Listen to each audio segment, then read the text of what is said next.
أعمالنا ونعوذ بالله من شرور أنفسنا ومن سيئات أعمالنا من يهد الله فلا مضل له ومن يضلله فلا هادي له ونشهد أن لا إله إلا الله وحده لا شريك له ونشهد أن سيدنا وسندنا ومولانا محمدا عبده ورسوله أرسله بالحق بشيرا ونذيرا وداعيا إلى الله بإذنه سراجا منيرا أما بعد فأعوذ بالله من الشيطان الرجيم بسم الله الرحمن الرحيم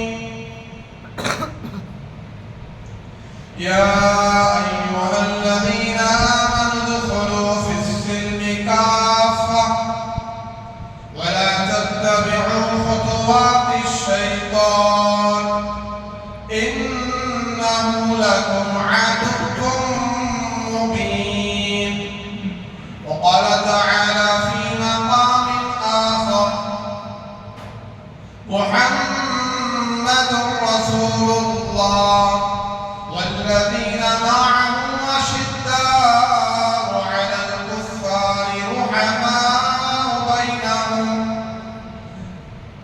تراهم ركعا سجدا يبتغون فضلا من الله ورضوانا سيماهم في وجوههم من أثر السجود وقال النبي صلى الله عليه وسلم من حفظ سنتي أكرمه الله بأربع خصال المحبة في قلوب البررة والهيبة في قلوب الفجرة والسعة في الرزق والثقة في الدين أو كما قال عليه الصلاة والسلام رب اشرح لي صدري ويسر لي أمري واحلل عقدة من لساني يفقهوا قولي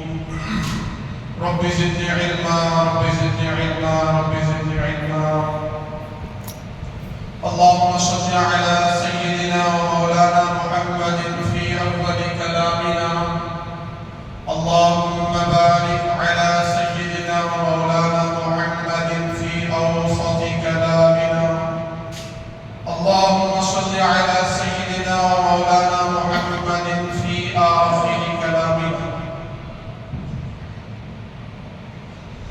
محترم ومعزز سامعین کرام بزرگوں دوستوں ملت کے عزیز نوجوانوں کئی جمعہ سے ہمارا عنوان حضرات صحابہ کرام رضوان اللہ تعالی علیہ اجمعین کی قربانیوں پر چل رہا ہے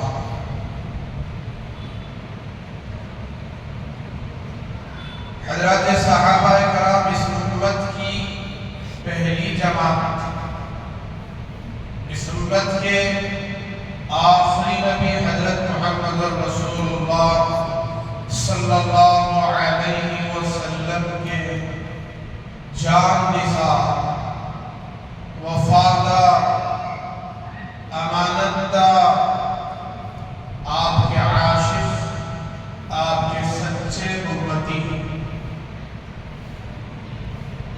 کن کن قربانیوں سے انہوں نے اپنے ایمان کو بچایا ہے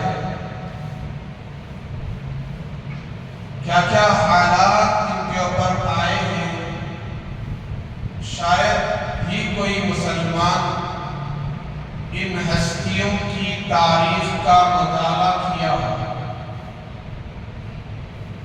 بہت کم مسلمان حضرات صحابہ کرام کی سیرت کو قربانیوں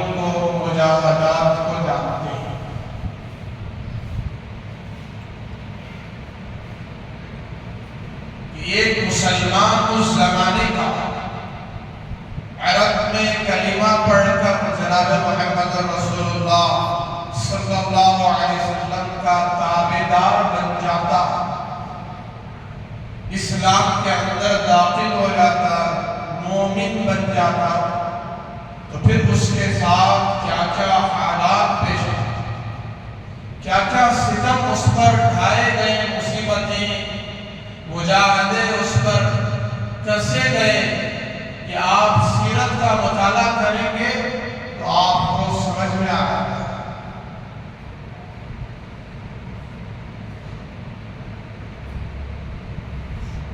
مکے میں جہاں بیت اللہ ہے، اللہ کا گھر ہے، کائنات کا مقدس پاکیزہ اور کائنات کا مرکز خانہ کعبہ بیت اللہ جسے کہا جاتا ہے، اس کے باہر ایک درخت موجود تھا، بیت اللہ کے بالکل قریب ایک درخت بولے تو جھاڑ، جیسے جی بہت سارے جھاڑ راستے میں ہوتے ہیں، گھروں کے باہر ہوتے ہیں، ایسے بیت اللہ کے باہر ایک جھاڑ تھا، اس جھاڑ سے حضرت عمار بن یاسر رضی اللہ تعالیٰ عنہ کو باندھ کر عتبہ، شیبہ، ولید، ابو جہل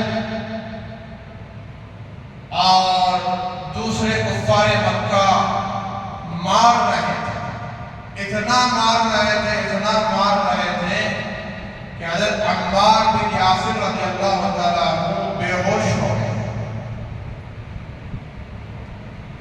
لیکن کیا گناہ تھا ان کا، کیا غلطی تھی بھائی، کون سا قصور انہوں نے کر دیا تھا؟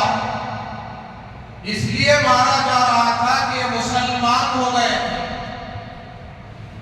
کیا ہو گئے تھے؟ مسلمان ہو گئے تھے، توحید کا انہوں نے اقرار کر لیا تھا، انہوں نے کلمہ پڑھ لیا تھا، حضرت محمد رسول اللہ صلی اللہ علیہ وسلم کو انہوں نے مان لیا تھا کہ آپ ہی پیغمبر ہیں، آپ ہی نبی ہیں، آپ ہی رسول ہیں، آپ اس کائنات کے آخری پیغمبر ہیں، آپ کا دین سچا دین ہے، یہ جنہوں نے قبول کر لیا تھا، باقی ان کا کوئی گناہ نہیں تھا۔ سن رہے ہیں، سو رہے ہیں کیا بھائی؟ تھوڑا جاگ کے سنو، سیرت ہے، جاگنے والوں کو سمجھ میں مشکل سے آئے، سونے والوں کو کہاں سے سمجھ میں آئے۔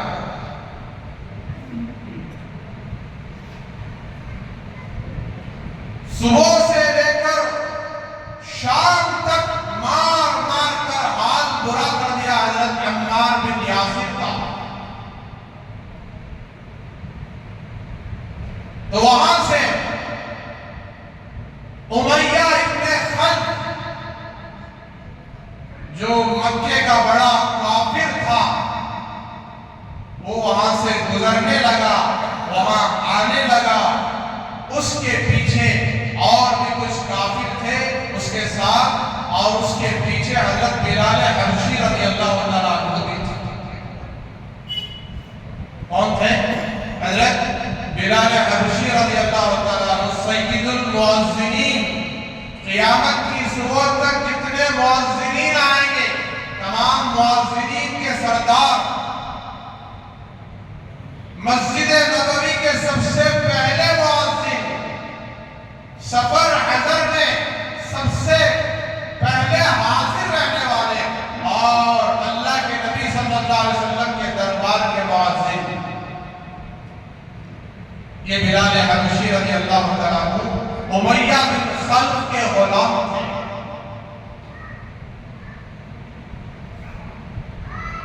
امیہ کے پیچھے چل رہے تھے، جب ابو جہل نے دیکھا، عتبہ نے دیکھا، شیبہ نے دیکھا، ولید نے دیکھا، ابو لہب نے دیکھا، تو آواز لگا کر پکارا، بلایا کہ امیہ اپنے غلام سے ذرا کہنا، بلال سے، یہ بڑا مضبوط ہے، لمبا ہے، چوڑا ہے۔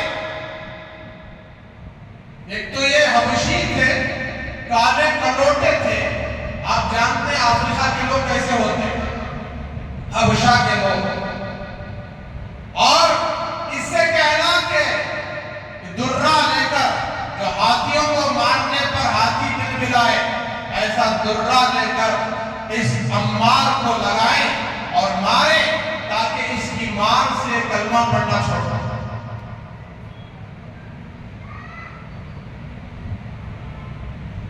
تو امیہ نے کہا بلال سے رضی اللہ تعالیٰ عنہ، جاؤ آپ۔ حضرت بلال حبشی رضی اللہ تعالیٰ عنہ قریب آئے۔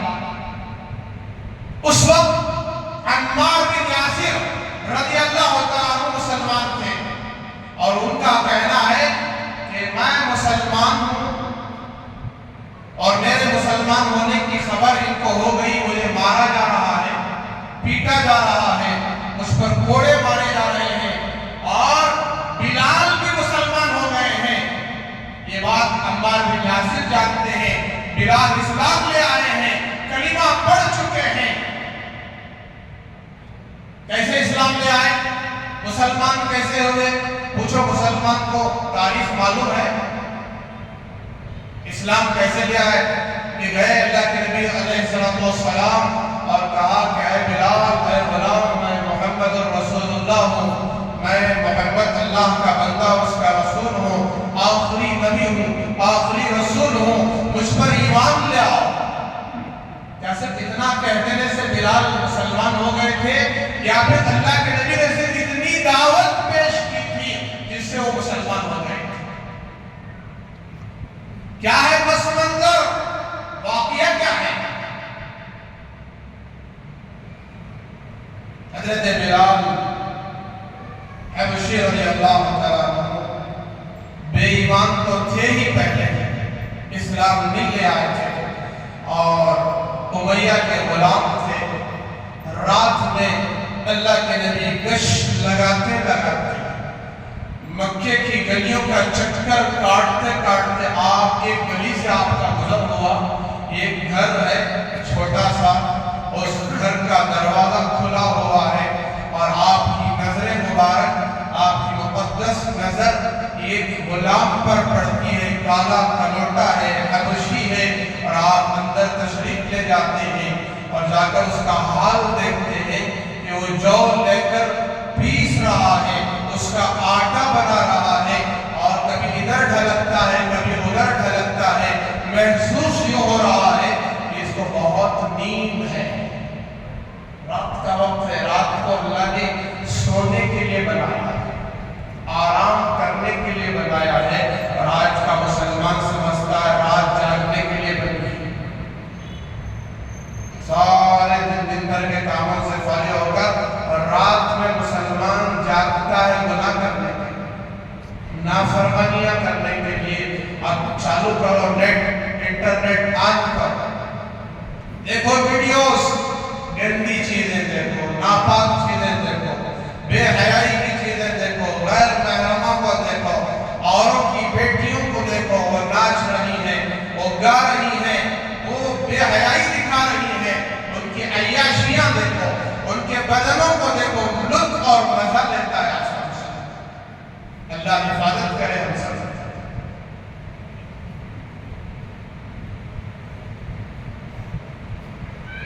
جناب محمد رسول اللہ صلی اللہ علیہ وسلم نے حضرت بلال سے پوچھا، کون ہو تم؟ کہا کہ میں غلام ہوں۔ یہ کیا ذمہ داری ہے تمہاری؟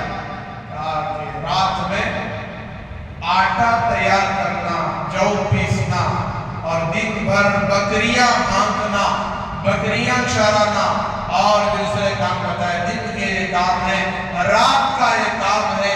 نہ سونے کی ذرا برابر مہلت ہے، نہ موقع ہے، نہ اجازت ہے۔ اگر سوتا ہوں تو مجھ پر کوڑے مارے جاتے ہیں، مجھ کو سزا دی جاتی ہے، میں غلام۔ تو جناب محمد رسول اللہ صلی اللہ علیہ وسلم نے بجائے اپنا تعارف کرانے کے، یہ نہیں کہا کہ میں کون ہوں، کیا ہوں، کہاں سے آیا ہوں، کیا چاہتا ہوں، میری دعوت کیا ہے، میری تبلیغ کیا ہے، بلکہ کہا کہ اچھا ایک کام کرو، تم جاؤ سو جاؤ، جو کام تمہارا ہے وہ میں کروں گا۔ چنانچہ اب بلال تو بہت دنوں سے تھکے ہوئے تھے، نیند ان کو نصیب نہیں تھی، اب وہ موقع اچھا سمجھ کر جا کر سو گئے۔ سلا دیا اللہ کے نبی نے، پوری رات جو پیستے رہے سرکار مدینہ نے، اور آٹا تیار کیا، اور صبح میں آپ بغیر جلائے کے بلال کو نکل گئے۔ یہ بھی نہیں کہا کہ دیکھو میں نے تمہارا کام کر دیا، یہ بھی نہیں کہا، بلکہ آپ سیدھے نکل گئے۔ ایک رات گزر گئی، پھر دوسری رات گشت کرتے ہوئے پھر آئے، دیکھا کہ بلال کی وہی ذمہ داری ہے، جو لے کر آٹا پیس رہے ہیں اور آٹا تیار کرتے ہیں، اور اس کو جو ہے ذمہ داری کے طور پر پورا کام کر رہے ہیں۔ اللہ کے نبی صلی اللہ علیہ وسلم نے پھر بلال سے فرمایا جاؤ بھائی سو جاؤ، تمہارا کام میں کروں گا، سو جاؤ۔ تو بلال پہلے سے تھکے ہوئے تھے، دن بھر کام کر کے بڑی تکلیف میں تھے، مشقت میں تھے، تو وہ گئے سو گئے، اور دوسری رات بھی اللہ کے نبی نے کام کیا، پوری رات آٹا تیار کیا، آپ نکل گئے۔ چنانچہ ایسے ہی تیسری رات اللہ کے نبی پھر تشریف لے جاتے ہیں، اور حضرت بلال سے فرماتے ہیں اے بلال جاؤ سو جاؤ، میں تمہارا کام کروں گا۔ چنانچہ اس رات بھی بلال حبشی رضی اللہ تعالیٰ عنہ جا کر سو جاتے ہیں، لیکن اتفاق یہ ہوتا ہے کہ رات کے آخری حصے میں حضرت بلال کی آنکھ کھل جاتی ہے، سرکار مدینہ صلی اللہ علیہ وسلم کے جس کے اتھر سے پسینہ نکل رہا ہے اور آپ کام کر رہے ہیں، تو آپ کو دیکھ کر حضرت بلال تو پہلے ہی حیران تھے، یہ کون صاحب ہیں، یہ کون شخصیت ہیں کہ ہم جیسے غلاموں کا دنیا میں کوئی حیثیت نہیں ہے اور کوئی نام نہیں ہے، عرب میں تو ہمیں انسان بھی نہیں سمجھا جاتا ہے، ایسے ماحول میں یہ کون نیک انسان ہے جو میری اتنی ہمدردی کر رہا ہے۔ چنانچہ جناب رسول اللہ صلی اللہ علیہ وسلم کے انہوں نے پیر پکڑ دیا، پوچھا اے وہ شخص، اے وہ فلاں، اے خیر والے شخص، اچھے انسان، بھلے انسان، اے خوبصورت حسین انسان، بتاؤ تم کون ہو؟ تم میری اتنی خیر خواہی کیوں کر رہے ہو؟ اتنی ہمدردی کیوں کر رہے ہو؟ کیا رات میں تمہیں نیند نہیں آتی؟ کیا تمہیں رات میں سونے کی ضرورت نہیں ہے؟ اتنی تکلیف تم میرے لیے کیوں اٹھا رہے ہو؟ تو اس وقت جناب محمد رسول اللہ صلی اللہ علیہ وسلم نے ان سے سوال فرمایا، بھائی کیا تم مکے میں کبھی ایسی آواز سنی ہے کہ ایک شخص مکے میں نبوت کا دعویٰ کرتا ہے اور کہتا ہے کہ میں نبی ہوں، میں رسول ہوں، میں پیغمبر ہوں، میں محمد الرسول اللہ ہوں، کیا تم نے بھی سنا ہے؟ تو حضرت بلال کہتے ہیں ہاں ایک مرتبہ میں نے بھی سنا ہے۔ تو حضرت محمد الرسول اللہ صلی اللہ علیہ وسلم نے ارشاد فرمایا کہ وہ محمد الرسول اللہ میں ہی جس کے بارے میں تم نے سنا ہے، وہ محمد رسول اللہ میں ہی ہوں۔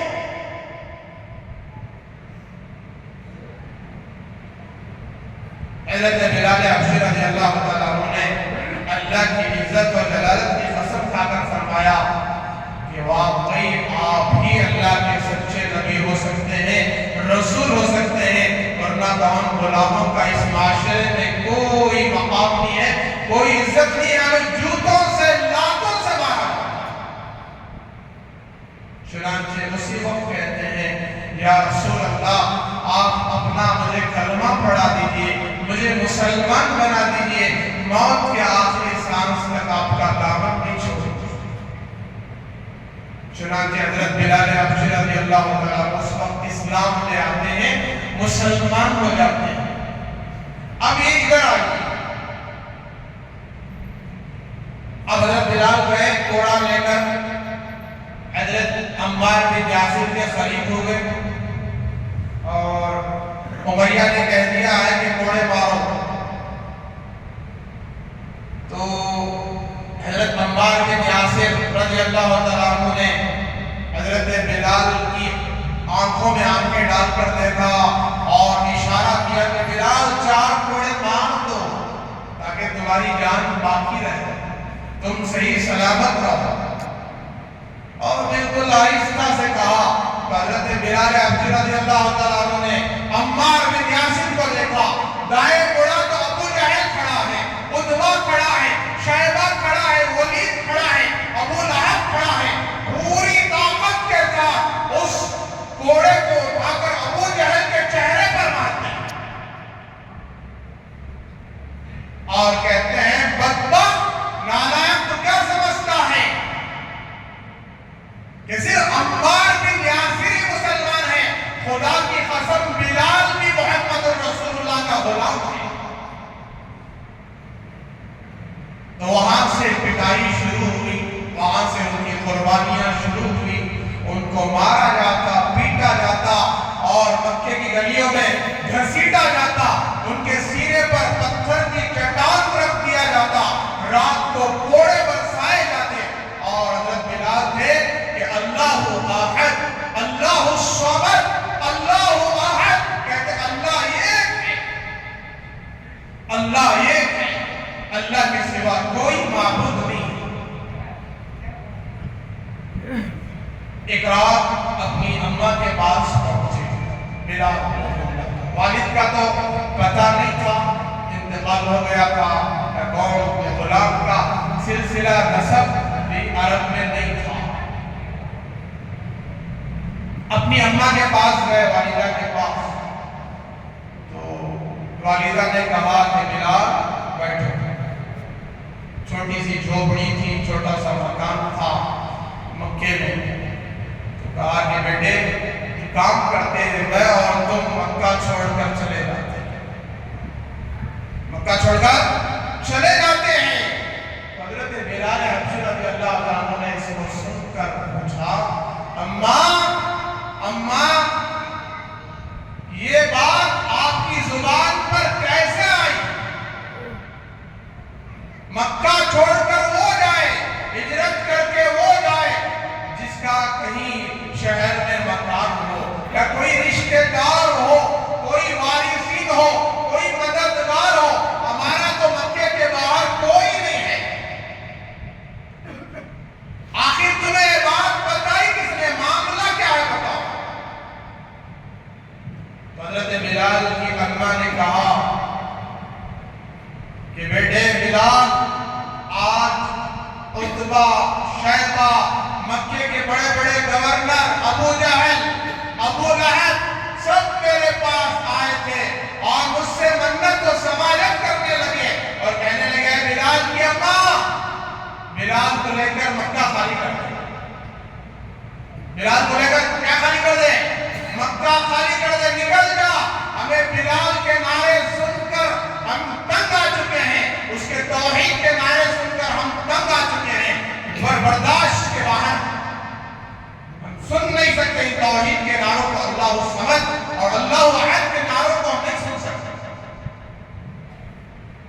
تو حضرت بلال حبشی رضی اللہ عنہ کی والدہ نے جو الفاظ کہے ہیں وہ آب زر سے لکھنے کے قابل ہیں.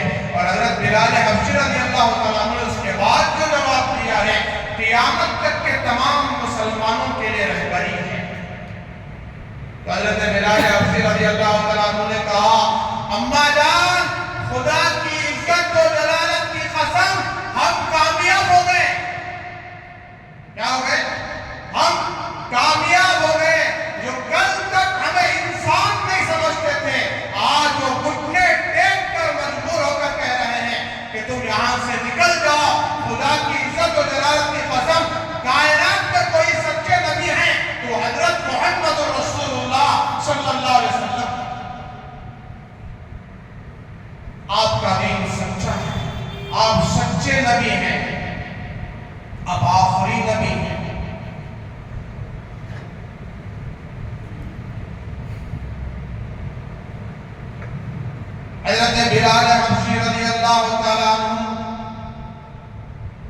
اللہ کے نبی صلی اللہ علیہ وسلم کی خدمت میں ہمیشہ اپنے آپ کو پیش کرنے والے، ہر سفر حضر میں ساتھ رہنے والے، اللہ کے نبی علیہ السلام کے حکم پر جان دینے والے، مر مٹنے والے صحابی، یہ اسی اخلاق کی وجہ سے کہ لوگ کہتے ہیں کہ دین قربانیوں سے پھیلا ہے، بے شک قربانیوں سے پھیلا ہے، لیکن قربانیوں سے پہلے اخلاق سے پھیلا ہے۔ اس سے پھیلا ہے قربانیاں، اخلاق ہی قربانی ہے بہت بڑی۔ مسجد نبوی میں جناب محمد رسول اللہ صلی اللہ علیہ وسلم اعلان کرتے ہیں کہ کون ہے جو مسیلمہ بن کذاب کے پاس خط لے کر جائے اور میرے رسول اور نبی ہونے کی گواہی دے اور یہ خط پہنچائے۔ تو حضرت حبیب بن زید رضی اللہ تعالیٰ عنہ مسجد کے باہر بیٹھے تھے، کھجور کی ٹوکری سر پر تھی اور آپ کھجور بیچا کرتے تھے اور آپ کے منہ میں 2 کھجور کے دانے تھے، آپ کھجور کھا رہے تھے۔ اس اعلان کو سن کر ٹوکری بازو رکھ کر دوڑنے لگے، جلدی جلدی جانے لگے، جس سے 2 کھجور جو منہ میں تھے وہ گر گئے۔ تو صحابہ ہنسنے لگے، پوچھا کہ اتنی بھی جلدی کیا ہے کہ کھجور تو کھا کے جاؤ۔ حضرت حبیب بن زید کہنے لگے اس اعلان کے بعد اگر میرے سے پہلے کوئی بازی لے جائے تو میں کہاں رہوں گا۔ چنانچہ حضرت حبیب بن زید رضی اللہ تعالیٰ عنہ اس خط کو لے کر مسیلمہ بن کذاب، جس نے جھوٹی نبوت کا دعویٰ کیا تھا، اپنے آپ کو نبی کہا تھا، رسول کہا تھا، جھوٹا دعویٰ کیا تھا، کذاب کہتے ہیں بہت زیادہ جھوٹ بولنے والے کافر کو، بے ایمان۔ چنانچہ وہ معمولی سے کپڑے ان کے پھٹے ہوئے، پیوند لگے ہوئے، پیروں میں جوتے بھی نہیں ہیں اور ٹوٹی ہوئی تلوار لے کر لٹکا کر وہ جا رہے ہیں مسیلمہ بن کذاب کے دربار میں۔ ہاتھ میں خط ہے اور سواری گدھے کی ہے، سوار ہے اور قالین بچھا ہوا ہے مسیلمہ بن کذاب کے دربار میں۔ اس قالین پر تلوار رکھ دی، پھٹ گئی اور کہا مسیلمہ میں خط لے کر آیا ہوں، لو اس کو پڑھو۔ تو مسیلمہ نے پہچان لیا کہ یہ محمد رسول اللہ صلی اللہ علیہ وسلم کی طرف سے خط ہے، کہا کہ میں اس کو ہاتھ نہیں لگاؤں گا، محمد کے خط کو ہاتھ نہیں لگاؤں گا، اتنا گندا تھا وہ مسیلمہ۔ تو کہا کہ اے فلان تو ہی اس کو پڑھ کر سنا۔ چنانچہ حضرت حبیب بن زید اس خط کو کھول کر پڑھتے ہیں کہ یہ خط محمد الرسول اللہ صلی اللہ علیہ وسلم کی طرف سے مسیلمہ بن کذاب کے لیے۔ تو اتنا کہنا تھا کہ اس نے روک دیا، آپ آگے نہ پڑھو اور اس کلمے کو بدل دو اور اس جملے کو واپس لو، محمد الرسول اللہ مت کہو۔ تو حضرت حبیب بن زید رضی اللہ تعالیٰ کہنے لگے بدبخت، نالائق، خدا کی عزت و جلالت کی قسم، جناب محمد رسول اللہ صلی اللہ علیہ وسلم کی زبان سے جو بات نکل گئی وہ پتھر کی لکیر ہے۔ وہاں کے جلاد کو لے کر آؤ، اس کو لے کر آؤ، جلاد کو لے کر آؤ۔ تو جلاد آتا ہے اور حضرت حبیب بن زید کا ایک دانا ہاتھ کاٹ دیتا ہے۔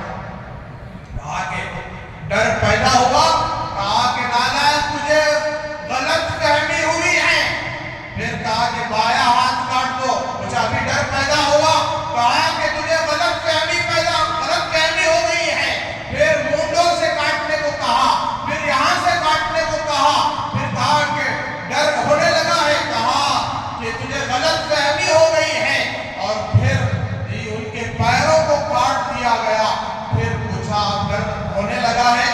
تو حضرت حبیب بن زید رضی اللہ عنہ نے جو جواب دیا ہے تاریخ میں لکھا ہے، خدا کی قسم انہوں نے فرمایا کہ اے بدبخت جو مسلمان ہو جاتا ہے، حضرت محمد رسول اللہ صلی اللہ علیہ وسلم کا کلمہ لا الہ الا اللہ محمد رسول اللہ ایک مرتبہ پڑھ لیتا ہے، خدا کی قسم اس کے دل سے موت کا ڈر نکل جاتا ہے۔ یہ یہ تھے صحابہ کرام رضوان اللہ تعالی علیہ اجمعین۔ مکے میں ایک بڑھیا مکہ خالی کر کے جا رہی ہے، مکہ چھوڑ کر جا رہی ہے، آپ نے شاید سنا ہوگا، اور ہاتھ میں بڑا سا بوجھ ہے، گٹریاں ہیں، تھیلے ہیں، 2 موٹے اس کے ہاتھ میں ہیں، وہ لے کر جا رہی ہے گھر خالی کر کے، مکے جیسی بستی چھوڑ کر جا رہی ہے جس کو ام القریٰ کہا جاتا ہے۔ تمام گاؤں، تمام بستیوں کا مرکز مکہ، تمام شہروں کا سردار مکہ، اس کو چھوڑ کر خالی کر کے جا رہی ہے۔ چنانچہ اسی دوران حضرت محمد رسول اللہ صلی اللہ علیہ وسلم کا آپ کا گزر ہوتا ہے، اس بڑھیا پر سے آپ گزرتے ہیں اور بڑھیا سے پوچھتے ہیں، اماں، بڑھی اماں کیا مدد کروں میں؟ کیا میں تمہاری مدد کروں؟ تو پھر بڑھیا نے کہا کہ کمزور تھی، ہاں بیٹا مدد کرو، مجھے مکے سے باہر نکلنا ہے، بستی خالی کرنا ہے، دوسری بستی میں جانا ہے۔ چنانچہ حضور اکرم صلی اللہ علیہ وسلم اس کے دونوں تھیلوں کو اٹھا لیتے ہیں، گٹریوں کو اٹھا لیتے ہیں، چلتے رہتے تقریباً کئی کلومیٹر، کئی میل چل جاتے ہیں، تو پورا راستہ، پورے جتنے میل چلے ہیں، وہ بڑھیا حضرت رسول اللہ صلی اللہ علیہ وسلم کی برائیاں بیان کر رہی ہیں۔ بیٹا میں مکہ چھوڑ کر اس لیے جا رہی ہوں کہ محمد نامی ایک شخص ہے جو نبوت کا دعویٰ کرتا ہے، وہ کہتا ہے میں محمد رسول اللہ ہوں اور نبی ہوں، پیغمبر ہوں، اور جو اس کی بات کو سنتا ہے اس پر جادو ہو جاتا ہے اور اس کا ہو جاتا ہے، اس کے حوالے ہو جاتا ہے، اپنے دین کو چھوڑ دیتا ہے، اس کے دین کو قبول کر لیتا ہے۔ یہ برائیاں بیٹا تم اس سے بچے رہنا، وہ جھوٹا ہے، وہ فلاں ہے، وہ جادوگر ہے، وہ مجنون ہے۔ اللہ کے نبی نے کچھ نہیں کہا۔ جب اس کی منزل آ گئی، آپ نے اس کے دونوں بوجھ اتار دیے، رکھ دیا اور کہا کہ اماں آپ اجازت ہو تو میں چلوں؟ تو بوڑھی پوچھنے لگی کہ بیٹا اے نوجوان، اپنا نام تو بتا کر جاؤ، اپنا نام تو بتا کر جاؤ۔ تو حضرت محمد رسول اللہ صلی اللہ علیہ وسلم نے کیا فرمایا؟ اماں کام پورا ہو گیا، بات ختم، نام میں کیا رکھا ہے؟ جب تمہارا کام پورا ہو گیا تو بات ختم، نام میں کیا رکھا ہے؟ ہم سب نام و نمود کے لیے دے رہے ہیں، کوئی ہماری تعریف کرے، کوئی ہمیں عزت دے دے، ہمارا مقام و مرتبہ بلند ہو جائے، اپنی ناک بچانے ہم معلوم نہیں کیا کیا کر دیتے ہیں۔ اللہ حفاظت کرے، صرف ناک بچانے کے لیے اور اپنے کام کو بچانے کے لیے، اپنے مرتبے کو بچانے کے لیے معلوم ہے کتنے اللہ کی ہم نے نافرمانیاں کی۔ میری شادی میں 10 قسم کے پکوان پکنا، آنے والا ہر ایک تعریف کرتا، میں 10 لاکھ روپے خرچ کروں میری شادی میں، 20 لاکھ خرچ کروں، سب میری واہ ہوا کرے، تعریف کرے، بھئی کس کی شادی ہوئی، کس کا ولیمہ ہوا، کس کا نکاح ہوا۔ ہم نام و نمود کے لیے جی رہے ہیں، بڑائی ہے ہمارے اندر، غرور ہے، تکبر ہے، اسی تکبر کی وجہ سے ہم نماز نہیں پڑھ رہے ہیں۔ یاد رکھو مسلمانوں، سب سے بڑا متکبر، تکبر کرنے والا، نماز نہ پڑھنے والا، جس کے دل میں رائی کے دانے کے برابر بھی تکبر ہو، غرور ہو، گھمنڈ ہو۔ اللہ کے نبی، سچے نبی فرماتے ہیں وہ چاہے جتنا بھی بڑا عمل کر لے، نیک عمل کر لے، وہ جنت کی خوشبو بھی سونگھ نہیں سکتا۔ ایک صحابی کھڑے ہوئے، پوچھا یا رسول اللہ مجھے اچھے کپڑے پہننے کا شوق ہے، پاکیزہ کپڑے، خوبصورت کپڑے پہننے کا شوق ہے، کیا یہ بھی تکبر ہے؟ اللہ کے نبی نے فرمایا ان اللہ جمیل ویحب الجمال، اللہ خوبصورت ہے اور خوبصورتی کو پسند کرتے ہیں۔ یہ تکبر نہیں ہے، بلکہ تکبر یہ ہے کہ تم حق بات کا انکار کرو، حق کو چھوڑ دو اور دوسروں کو حقیر و ذلیل سمجھو۔ وہ غریب ہے، وہ پٹیچر ہے، وہ فقیر ہے، وہ گرا ہوا ہے، کسی کو حقیر سمجھنا یہ تکبر ہے۔ مالدار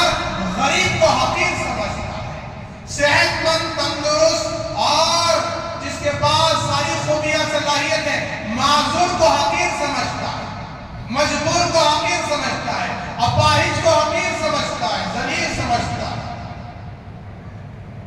اور ان کی کمزوری کا فائدہ اٹھاتا ہے۔ تو جناب رسول اللہ صلی اللہ علیہ وسلم نے یہ فرمایا کہ اماں کام تو ختم ہو گیا، بات ختم، نام میں کیا رکھا ہے؟ تو پھر پوچھا نہیں بیٹا بتاؤ۔ تو پھر اللہ کے نبی نے کہا نہیں اماں تمہارا کام ہو گیا ہے، میرا نام معلوم کر کے کیا کرو گی؟ تو پھر تیسری مرتبہ اس بوڑھی نے کہا کہ بیٹا جس بستی کو میں چھوڑ کر آئی ہوں، جس محمد سے بھاگ کر آئی ہوں اپنے دین کو بچاتے ہوئے، جب لوگ مجھ سے پوچھیں گے کہ مکہ کیوں خالی کیا، تو میں جب کہوں کہ میں دین بچانے کے لیے چھوڑ کر آئی تھی، تو ساتھ میں یہ بھی کہوں کہ اس مکے میں ایسے بھی جوان رہتے ہیں، خیر خواہ رہتے ہیں، جو ہم جیسے کمزوروں کی مدد کرتے ہیں۔ تو حضرت محمد رسول اللہ صلی اللہ علیہ وسلم نے فرمایا کہ بوڑھی اماں سن، جتنا راستہ میرا اور تیرا گزرا ہے، سارے راستوں میں جس محمد کی تو نے برائی کی ہے وہ محمد رسول اللہ نہیں۔ تو بوڑھیا کے ہاتھوں سے بول چھوڑ جاتا ہے اور آنکھوں سے آنسو جھلک پڑتے ہیں، تو کہتی ہے اگر تم ہی محمد ہو، خدا کی عزت و جلالت کی قسم سن لو، جس محمد کے بارے میں میں نے جادوگر سنا تھا اور ساحر سنا تھا، خدا کی قسم اگر تم ہی ہو واقعی جادوگر ہو، جس کی باتوں سے جس کے کردار سے جادو ہو جاتا ہے، تو خدا کی قسم آج سے میں تمہاری غلام ہوں، مجھے تمہارا کلمہ پڑھاؤ، تم سچے ہو، تم نیک ہو، تم واقعی سچے نبی ہو۔ چنانچہ وہ بڑھیا اللہ کے نبی کی صحابیہ بن جاتی ہے۔ تو یہ قربانیاں ہیں اللہ کے نبی علیہ السلام کی اور حضرات صحابہ کرام رضوان اللہ تعالی علیہم اجمعین کی،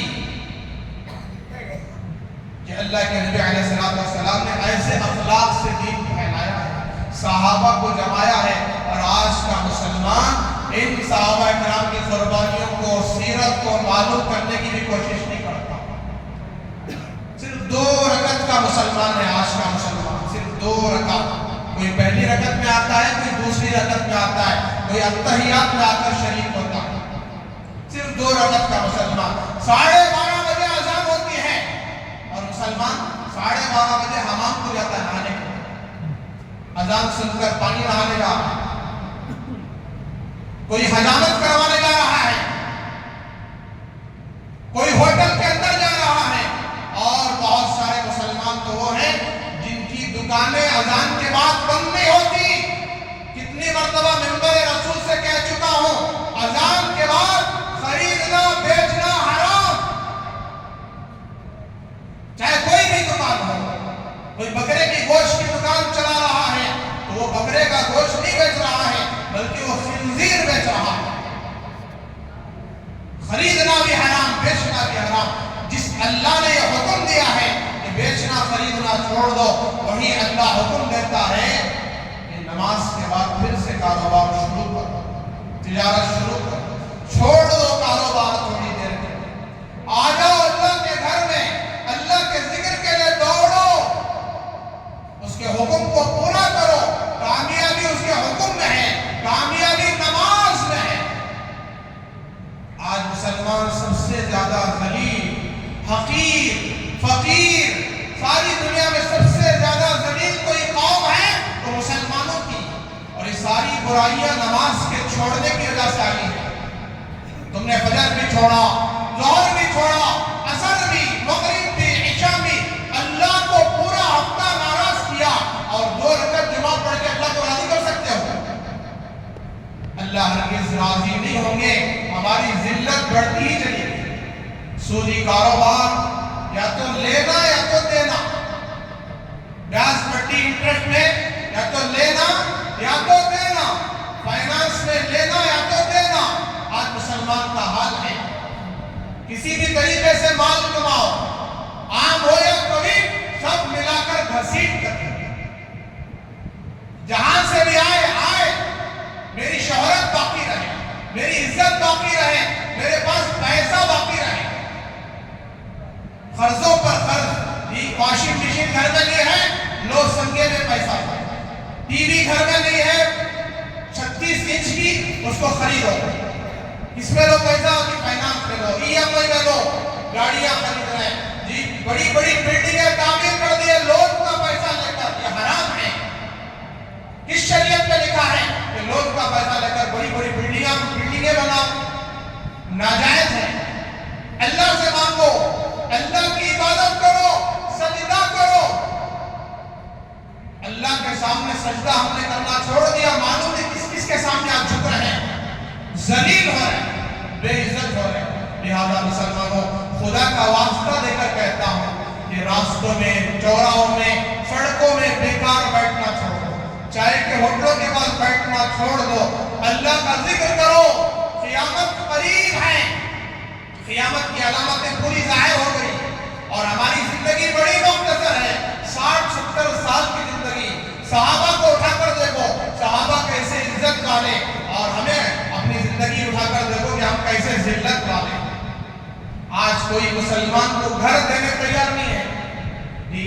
ہماری عبادت، اطاعت، فرما برداری، اچھے اعمال، بے شک یہ تمام فرائض اللہ کے حکم ہیں، اس کے مطابق زندگی گزاریں گے تو دنیا اور آخرت کی کامیابی ملے گی، قبر کے عذاب سے بچیں گے۔ لیکن ہمارے اخلاق کیسے ہیں غیروں کے ساتھ؟ کسی سے لیتے ہیں تو دینا بھول جاتے ہیں، تاریخ بھول جاتے ہیں کہ اس تاریخ کا قرضہ لیا تھا۔ دھوکہ دینا ہماری فطرت بن گیا، اور غیروں کے ساتھ بدسلوکی، اوروں کے ساتھ بدسلوکی، ماں باپ کے ساتھ بدسلوکی، بیوی بچوں کے ساتھ بدسلوکی، اور آج اپنے بیوی بچوں کو بے پردہ کر دیا۔ بے پردہ، کبھی یہ نہیں کہا کہ چہرہ چھپا کر جاؤ جی، برقع پہن کر جاؤ۔ اللہ ماشاءاللہ ہیں اللہ کے بندے جو اپنے جی بیویوں کو نصیحت کرتے ہیں، تاکید کرتے ہیں، لیکن بہت سارے تو ایسے اپنی جوان بچیوں کو بے پردہ بھیج رہے ہیں کالجوں کو، اور اسی کا نتیجہ ہے بے پردگی کا اور بے دینی کا، جس سے لاکھوں مسلمان لڑکیاں آج غیروں کے نکے میں ہیں، غیروں کے ساتھ ہیں، غیروں کے ساتھ بھاگ گئی ہیں۔ نہ ہم نے دین سیکھا، نہ اپنے بیوی بچوں کو دین سکھایا، نہ ہی ہم نے احکامات سیکھے، اور 2 رکعت جمعہ میں پڑھتے ہیں تو وہ بھی غلط نماز، ہاتھ اٹھانے کا طریقہ ہمیں معلوم نہیں، کیسے ہاتھ اٹھانا، رکوع کیسے کرنا، قیام کیسے کرنا، سجدہ کیسے کرنا ہمیں معلوم نہیں۔ سیکھیں، ایک ایک حکم کو سیکھیں، اللہ کے ایک ایک حکم کو سیکھ کر اپنی زندگی اللہ کے احکامات پر لائیں۔ جمعہ صرف فرض نہیں ہے، ہمارے اوپر 24 گھنٹے میں 5 نمازیں فرض ہیں، کم سے کم اس کو یاد رکھ لیں۔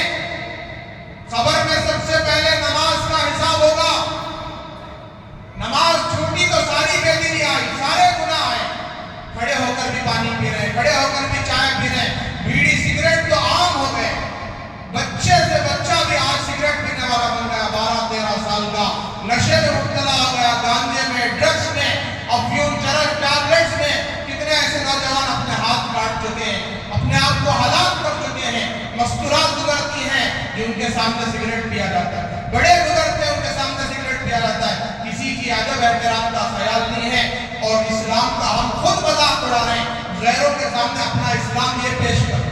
تو لہٰذا اپنے آپ کو بدلیں، توبہ کریں، استغفار کریں۔ اور آخری بات، یہ مہینہ کون سا ہے بھائی؟ سفر کا مہینہ ہے۔ ہزاروں لوگوں نے شادیاں کرنا چھوڑ دی، کیوں بھائی؟ سفر کا مہینہ منحوس مہینہ، کہیں کو بھی اللہ کے نبی بیمار ہوئے اس مہینے میں جی، تو اس کا مطلب یہ ہے کہ اللہ کے نبی علیہ السلام سفر کے مہینے سے متاثر ہو گئے، اس لیے بیمار ہو گئے، اور سفر کا مہینہ اللہ کے نبی کو بیمار کر دیا۔ اتنی طاقت ہے اس مہینے کے اندر کہ کائنات کے نبی کو بیمار کرے۔ وہ تو اللہ کے نبی کا آخری وقت چل رہا تھا، آپ دنیا سے تشریف لے جا رہے تھے، لہذا آخری ایام وہ سفر کے تھے۔ پھر ربیع الاول کی 12 تاریخ کو آپ کا وصال ہوا۔ یہ تو اللہ کی طرف سے تقدیراً تھا جو ہزاروں سال پہلے لکھ دیا گیا۔ ابھی عقیدہ رکھنا کہ اس مہینے میں شادیاں نہیں کرنا، یہ منحوس مہینہ ہے، آخری چاشندے کو یہ نہیں کرنا، وہ نہیں کرنا، اس وقت ایک کرنا، یہ سب شرکیہ عقیدے ہیں، اس کو چھوڑو، اللہ پر بھروسہ کرو، اور جو کام شریعت کے ہیں اس کو کرتے رہو، اللہ پاک دنیا اور آخرت کی کامیابی دیں گے۔ لہذا نمازوں کا اہتمام کریں. میرا دل چاہتا آپ کے پیر پکڑ کر مسجد کو لے کر آؤں, ہر نماز کے لیے لے کر آؤں. جی آپ جہاں ہیں وہاں اپنی جماعت بنائیں, جہاں ہیں وہاں مسجد کو جائیں, کاروبار میں وہاں نماز کی فکر کریں. پھر دیکھیں انشاءاللہ اللہ ہماری دنیا بھی بنائیں گے, آخرت بھی بنائیں گے. اپنے آپ کو حرام کاروبار سے, سودی کاروبار سے, سود لینے دینے سے بچائیں. یہ حرام کا لقمہ یہ پیٹ میں جاتا ہے تو 40 دن کی دعا رد ہو جاتی ہے, عبادت بیکار ہو جاتی ہے. لہذا توبہ کریں, استغفار کریں, اپنے آپ کو پاک صاف زندگی گزارنے کی فکر کریں. آخر میں گزارش ہے کہ ہمارے اس مسجد میں بروز ہفتہ ہر ہفتہ بعد نماز عشاء قرآن پاک کی تفسیر ہوتی ہے. بہت قیمتی باتیں آتی ہیں. اس تفسیر میں آپ خود بھی آئیں عشاء کے بعد اور دوسروں کو بھی لے کر آئیں. اس سے اپنی زندگی بنائیں, اللہ کے احکامات سمجھیں, نبی کے طریقے سمجھیں, شریعت اور سیرت کو سمجھیں, بہت فائدہ ہوگا. اور آخر میں گزارش ہے کہ آتے ہوئے اللہ کے گھر کا زیادہ سے زیادہ تعاون کرتے ہوئے جائیں. اللہ کے خزانے میں اپنی جان اور مال کو لگاتے ہوئے اللہ کے گھر کے لیے دیتے ہوئے جائیں. اللہ آپ کی اس دینے کو قبول فرمائے, آپ کی تجارت کمائی کاروبار میں خوب برکت عطا فرمائے. اور آج ایک اہم اعلان یہ بھی عرض کر دوں کہ باہر جی اسکینر لگا ہوا ہے مسجد فیض کے نام سے. جو مسجد فیض کا اکاؤنٹ ہے, کسی اور کا اکاؤنٹ نہیں ہے, مسجد کے اکاؤنٹ میں وہ آپ کے پیسے جائیں گے. اللہ کے گھر کے تقاضے پورا ہوں گے. تو جس کے پاس پیسے نہیں ہے وہ اسکینر جی موجود ہے, اپنے موبائل فون سے بھی اسکین کر کے اللہ کے راستے میں تعاون کر سکتے ہیں, اللہ کے گھر کا تعاون کر سکتے ہیں. جاتے ہوئے ضرور اللہ کے گھر کے لیے دیتے ہوئے جائیں. اللہ آپ کی دلی کو قبول فرمائے, آپ کی تجارت کمائی کاروبار میں برکت عطا فرمائے. جن حضرات کو نیچے جگہ نہیں ملی اوپر چلے جائیں. باہر جو میٹ ہے نا پیر پوچھنے کا, وہاں بھی کچھ احباب نماز پڑھ رہے ہیں, وہاں تو پیر پوچھ رہے ہیں. معلوم نہیں پیروں میں کیا کیا لگا رہتا ہے. یہ وہاں نماز نہیں ہوتی, نماز ہوتی نہیں آپ کی اگر وہاں پڑھتے ہیں. اوپر بہت جگہ ہے, فرسٹ فلور سمانی ہے, سیکنڈ فلور ہے, تھرڈ فلور ہے. جی آپ وہاں جائیں, نماز ادا کریں اطمینان سے, 7 مرتبہ سورہ اخلاص, سورہ فلق, سورہ ناس پڑھیں اطمینان سے, اپنے اوپر دم کریں. پورے ہفتے کی حفاظت کا وعدہ ہے انشاءاللہ. اللہ بلاؤں سے, ایکسیڈنٹ سے, مصیبتوں سے بچائیں گے. اور نمازوں کا ایسے ہی اہتمام کریں جیسے آپ جمعہ کا اہتمام کرتے ہیں. اللہ تبارک و تعالیٰ ہم سب کو ان تمام باتوں پر عمل کی توفیق عطا فرمائے. وآخر دعوانا الحمدللہ رب العالمین. سنت